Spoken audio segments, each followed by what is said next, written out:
खुलुमबाय बेयो बड'लेण्ड इंखं टेलिभिजन दिनै 17 जुलाइ 2023 समबारखालि सानसेनि बरादखौ नोंथांमोननि खाथियाव लाबोदों आं सदानन्द दैमारिया।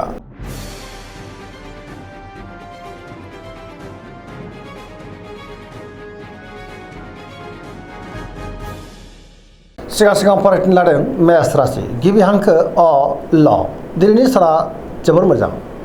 गोदान खामानियाव दिनै आखाइ होजेननो हागोन। गुबुनजों मोजां सोमोन्दो लाखिनोबो रोंगोन। गोग्गो आरो गोथों साननाय फैगोन। गियाननि आंखाल जानाय नङा। मोनफ्रोमबो बिथिङावनो जाफुंसारनो हागौ। गोसोआ दिनै जोबोर खुसि जागोन। धोरोमारि बिथिङावबो गोसो दुंखांनो हागौ। देहाया दिनै मोजाङै थागोन। सोरबा लोगोनिफ्राय मोजां खौरां मोननोबो हागौ। रांखावरियाव मोजां अब्लाबो नाथाय खरसायाबो बांनो हागौ। बेफार फालांगियावबो दिनै जोबोर मोजां मुलाम्फा मोनगोन। सोरजोंबा बाख्नायजानानै गोसोआ दिनै जोबोर खुसि जागोन।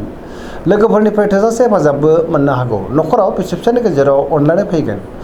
गुबुननि गोसोखौ गोरलैयैनो बोनोबो हागोन। समाजाव दिनै बयजोंबो मान होजागोन। फरायसाफ्रा दिनै फरायनायाव गोसो दुंखांगोन आरो मोजां फिथाइ मोननोबो हागोन। लाइमोनफ्रा जोबोर रमान्टिक जागोन आरो गावबा गावनि गोसोनि साननायखौ फोरमायलायनोबो हागोन। पजिटिभ एनार्जिनि गोहोम गोग्लैगोन। सरासनस्रायै दिनै साना जोबोर मोजां आरो मोजाङैनो बारग'लांगोन।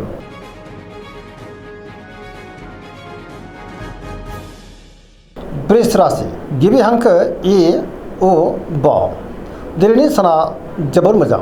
गोथों आरो गोग्गो साननो रोंगोन। गियाननि आंखाल जानाय नङा। सोरजोंबा बाख्नायजानानै गोसोआ दिनै जोबोर खुसि जागोन। जेरावबो जाफुंसारनो हागौ। गुबुननि थाखाय दिनै गोबां मोजां खामानि मावनानै होनोबो हागोन। गोबां मोजां खाबुबो मोननो हागौ। गोसोनि बोलोआ बांगोन। गावनि गोसोनि साननायखौ दिनै गुबुननो फोरमायनोबो हागोन। फरायसाफ्रा दिनै फरायनायाव गोसो दुंखांगोन आरो मोजां फिथाइ मोनगोन। गियाननि आंखाल जानाय नङा। समाजाव बयजोंबो मान होजागोन। रांखावरियाव जोबोर मोजां होनजायो। बेफार फालांगियावबो दिनै जोबोर मोजां मुलाम्फा मोनगोन।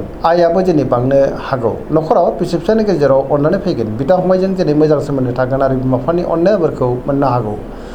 देहाया दिनै मोजाङैनो थागोन। गुबुननिफ्राय थोजासे हेफाजाब मोनगोन। सोरबा लोगोनिफ्राय मोजां खौरां मोननानै गोसोआ दिनै जोबोर खुसि जागोन। सोरजोंबा बाख्नायजानानै गोसोआ दिनै बांसिन गोजोननाय मोननोबो हागौ आरो पजिटिभ एनार्जिनि गोहोम गोग्लैगोन।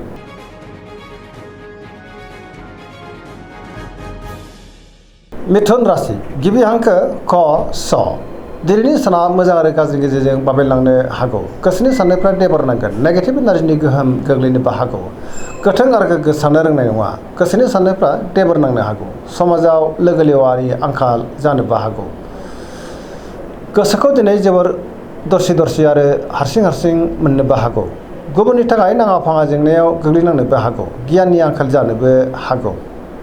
देहाया मोजाङै थागोन। अब्लाबो नाथाय जानाय लोंनायाव सांग्रां जानांगोन। रांखावरियाव बारा मोजां नङा। नाङा फाङा खरसायाबो बांनो हागौ। बेफार फालांगियावबो दिनै बारा मोजां नङा होनजायो। गोसोखौ दिनै जोबोर गिलुं मोननो हागौ। गोसोनि बोलोआ लोरबां जागोन। मावनो लानाय खामानिखौ मावफुंनो गोब्राब जानोबो हागौ। गोसोनि साननायफ्रा दिनै देबर नांगोन। नेगेटिभ एनार्जिनि गोहोमबो गोग्लैनो हागौ।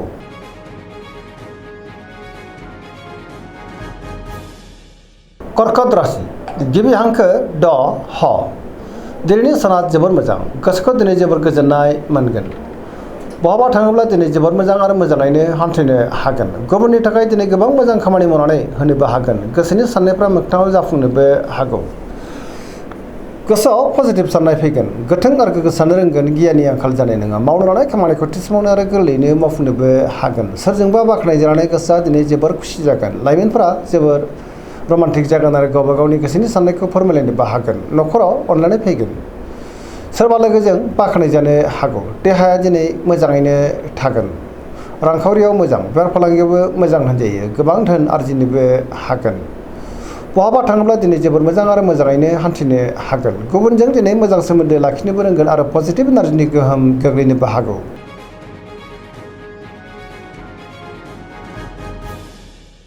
सिंह राशि गिबि हांखो म ट दिनैनि साना जोबोर मोजां। गोसोखौ दिनै जोबोर गोजोननाय मोनगोन। मोनफ्रोमबो बिथिङावनो जाफुंसारनो हागौ। गोसोआव गोथों आरो गोग्गो साननाय फैगोन। पजिटिभ एनार्जिनि गोहोम गोग्लैगोन आरो पजिटिभ साननो रोंगोन। मावनो लानाय खामानिखौ थि समावनो आरो गोरलैयैनो मावफुंनोबो हागोन। सिगांनि बबेबा आद्रा खामानियाबो दिनै मावफुंजानो हागौ। सोरजोंबा बाख्नायजानोबो हागौ। समाजाव लोगो लेवा बांगोन। बहाबा दावबायनो एबा हान्थिनो खाबु मोनगोन। रांखावरियाव जोबोर मोजां।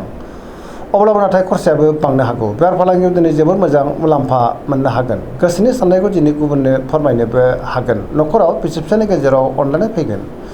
बिदा फंबायजों दिनै मोजां सोमोन्दो थागोन समाजाव बयजोंबो मान होजागोन गुबुननिफ्राय थोजासे हेफाजाबबो मोननो हागौ देहाया दिनै मोजाङैनो थागोन पजिटिभ एनार्जिनि गोहोम गोग्लैनोबो हागौ गोबां मोजां खाबुबो दिनै मोननो हागौ गोसोआ दिनै जोबोर रमान्टिकबो जागोन आरो लाइमोनफ्रा गावबा गावनि गोसोनि साननायखौ फोरमायलायनोबो हागोन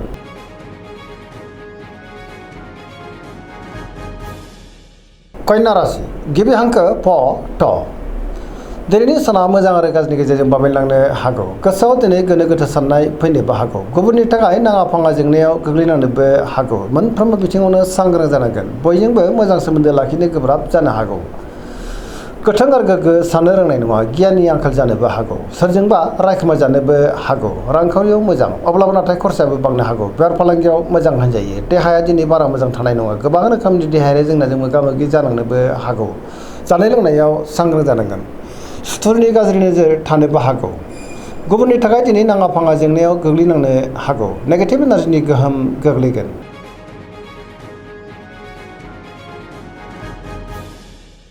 तुला राशि गिबि हांखो र ट दिनैनि साना जोबोर मोजां बहाबा दावबायनो एबा हान्थिनो खाबु मोनगोन आरो मोजाङैनो हान्थिनोबो हागोन गोसोखौ दिनै जोबोर गोजोननाय मोनगोन मोनफ्रोमबो बिथिङावनो जाफुंसार जानो हागौ गोबां मोजां खाबुबो दिनै मोननो हागौ सिगांनि बबेबा जेंनाखौ दिनै सुस्रांनो हागोन गियाननि आंखाल जानाय नङा गोसोनि बोलोआ बांनो हागौ गावनि गोसोनि साननायखौ गुबुननो फोरमायनोबो हागोन मावनो लानाय खामानिखौ थि समावनो आरो गोरलैयैनो मावफुंनो हागोन देहाया दिनै मोजाङैनो थागोन गोसोनि साननायफ्रा मोगथाङाव जाफुंनोबो हागौ न'खराव अननानै फैगोन बिदा फंबायनिफ्राय दिनै थोजासे हेफाजाबबो मोननो हागौ सोरबा लोगोनिफ्राय हरखाबै मोजां खौरांबो मोननो हागौ गोसोआ दिनै जोबोर रमान्टिक जागोन आरो गावबा गावनि गोसोनि साननायखौ फोरमायलायनोबो हागोन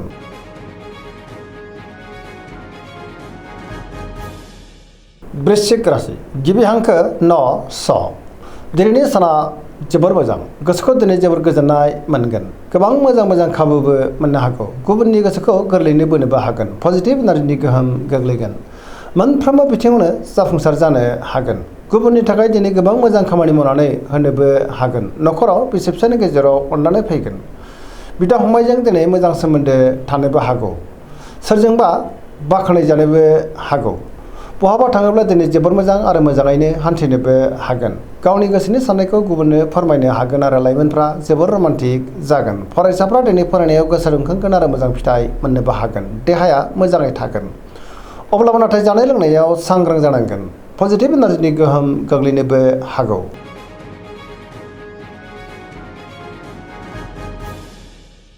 धनु राशि गिबि हांखो ध फ भ दिनैनि साना मोजां आरो गाज्रिनि गेजेरजों बाबेनलांनो हागौ गोसोनि साननायफ्रा देबार नांगोन गुबुनजों मोजां सोमोन्दो लाखिनो गोब्राब जागोन गोसोआव गोनो गोथो साननाय फैनोबो हागौ गोसोनि साननायफ्रा लोरबां जागोन गावनि गोसोनि साननायखौ गुबुननो फोरमायनोबो गोब्राब जानोबो हागौ गोसोआव नेगेटिभ साननाय फैनोबो हागौ रांखावरियाव बारा मोजां नङा नाङा फाङा खरसाया बांनो हागौ बेफार फालांगियावबो दिनै बारा मोजां नङा होनजायो देहाया मोजाङै थागोन अब्लाबो नाथाय जानाय लोंनायाव सांग्रां जानांगोन न'खराव अननानै फैगोन सोरबा लोगोनिफ्राय हरखाबै गाज्रि खौरांबो मोननो हागौ आरो नेगेटिभ एनार्जिनि गोहोम गोग्लैनोबो हागौ मोनफ्रोमबो बिथिङाव सांग्रां जानांगोन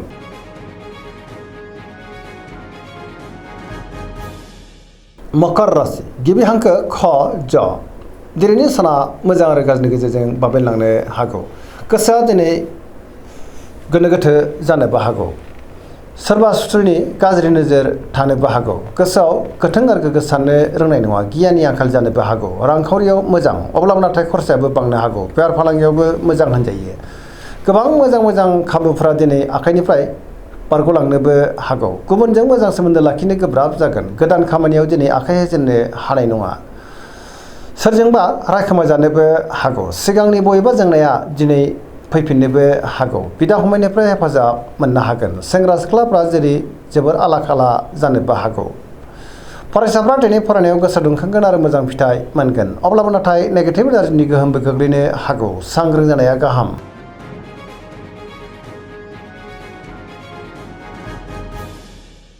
कुम्भ राशि गिबि हांखो ग स दिनैनि साना जोबोर मोजां गोसोखौ दिनै जोबोर गोजोननाय मोनगोन सोरबा लोगोजों बाख्नायजानानै गोसोआ दिनै जोबोर खुसि जागोन सिगांनि बबेबा आद्रा खामानिखौबो दिनै मावफुंनो हागोन गोथों आरो गोग्गो साननो रोंगोन गियाननि आंखाल जानाय नङा बहाबा थाङोब्ला दिनै जोबोद मोजां आरो मोजाङैनो हान्थिनोबो हागोन गोसोनि साननायफ्रा दिनै मोगथाङाव जाफुंनोबो हागौ लाइमोनफ्रा जोबोद रमान्टिक जागोन आरो गोसोनि साननायखौ फोरमायलायनोबो हागोन पजिटिभ एनार्जिनि गोहोम गोग्लैगोन धोरोमारि बिथिङावबो दिनै गोसो दुंखांनो हागौ गोबां मोजां खाबुबो दिनै मोननो हागौ सरासनस्रायै दिनै साना जोबोद मोजां आरो मोजाङैनो बारग'लांगोन।